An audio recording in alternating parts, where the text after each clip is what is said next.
Pondicherry midtown rotary சங்கத்தின் சார்பில் கடந்த 4 ஆண்டுகளாய் புதுவை பகுதியில் உள்ள பல்வேறு நலப்பணிகளை நிறைவேற்றி வருகின்றது. தொடர் சேவையின் ஒரு பகுதியாக சென்னை அம்பத்தூர் ரோட்டரி சங்கத்துடன் இணைந்து கனடா நாட்டின் sleeping children around the world என்ற அமைப்பின் நிதி உதவியில் ஸ்கா திட்டத்தினை கடந்த 9 ஆண்டுகளாக புதுவையின் கிராம பகுதியில் பள்ளி மாணவர்களின் நன்மைக்காக நிறைவேற்றி வருகின்றது.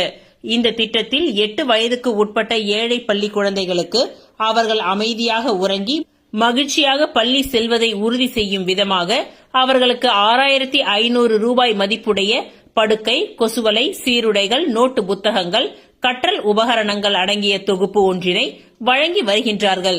இதுவரை ஆயிரக்கணக்கான மாணவர்களுக்கு கல்வியில் சிறந்து விளங்கிட இந்த சேவையை தொடர்ந்து செய்து வருகின்றார்கள்.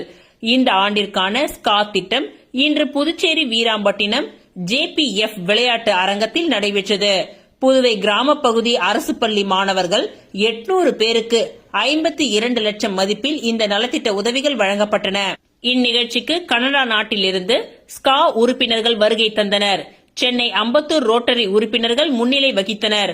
கல்வித்துறை இயக்குநர் குலசேகரன், ரோட்டரி மாவட்ட ஆளுநராக தேர்வாகியுள்ள ஆனந்தன், மாவட்ட ரோட்டரி அறக்கட்டளையின் தலைவர் பொறியாளர் ரவி, திட்டத் தலைவர் பொறியாளர் ரீமன், உதவி ஆளுநர் முருகவேல், சங்க தலைவர் விக்ரம், ஆடிட்டர் பிரேம்நாதன் மற்றும் ரோட்டரி சங்க உறுப்பினர்கள் பலர் கலந்து கொண்டனர்.